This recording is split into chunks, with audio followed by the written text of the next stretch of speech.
യുകെയിലെ നിയമപരമായ കുടിയേറ്റക്കാർ നേരിടുന്ന വെല്ലുവിളികളും വിസ നിയമങ്ങളിലെ ആശങ്കകളും സ്കോട്ടിഷ് ഗവൺമെന്റിന്റെ ശ്രദ്ധയിൽപ്പെടുത്തി ഇന്ത്യൻ ഓവർസീസ് കോൺഗ്രസ് സ്കോട്ട്ലാൻഡ്. സംഘടനയുടെ പ്രതിനിധികൾ സ്കോട്ട്ലാൻഡ് ഫസ്റ്റ് മിനിസ്റ്റർ ജോൺ സ്വിന്നിയുമായി നടത്തിയ കൂടിക്കാഴ്ചയിൽ കുടിയേറ്റ സമൂഹത്തിന്റെ സുരക്ഷയും അവകാശങ്ങളും ഉറപ്പാക്കണമെന്നാവശ്യപ്പെട്ട് ഔദ്യോഗിക നിവേദനം കൈമാറി. നിയമപരമായ കുടിയേറ്റക്കാർക്കെതിരെ യുകെ ഗവൺമെന്റ് സ്വീകരിക്കുന്ന കടുത്ത നിലപാടുകളിൽ സംഘടന ശക്തമായ പ്രതിഷേധം രേഖപ്പെടുത്തി.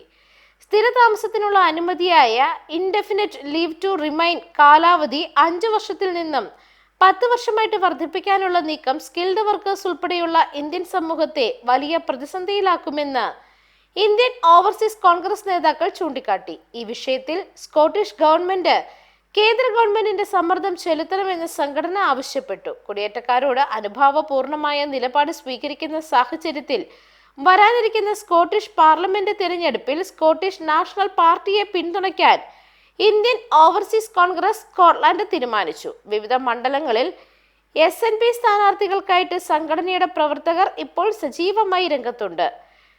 ലിൻലിത്മോ മണ്ഡലത്തിലെ മാർട്ടിൻ ഡേ, എഡിൻബർഗ് സൗത്തിലെ ഡെയ്ട്രി ബ്രോക്ക്, ഫോൾക്കർക്ക് വെസ്റ്റിലെ ഗാരി ബൗസ് എന്നിവരുടെ വിജയത്തിനായി ഇന്ത്യൻ ഓവർസീസ് കോൺഗ്രസ് വിപുലമായ പ്രചാരണ പരിപാടികളാണ് സംഘടിപ്പിക്കുന്നത്.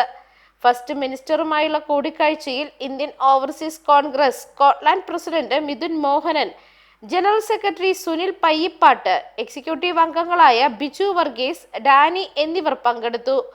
കൂടാതെ നാഷണൽ കമ്മിറ്റി അംഗം ഷോബിൻ സാം, എക്സിക്യൂട്ടീവ് അംഗങ്ങളായ രൂപേഷ്, ഡയാന പോളി, അമ്പിളി പ്രതീഷ് എന്നിവരുടെ നേതൃത്വത്തിൽ വിവിധ മണ്ഡലങ്ങളിൽ താഴെത്തട്ടിലുള്ള പ്രചാരണ പ്രവർത്തനങ്ങൾ പുരോഗമിക്കുകയാണ്.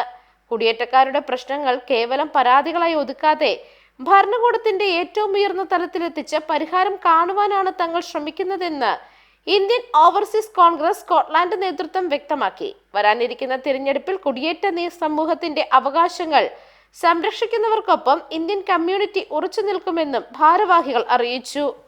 News desk മെഗ്നവിഷൻ.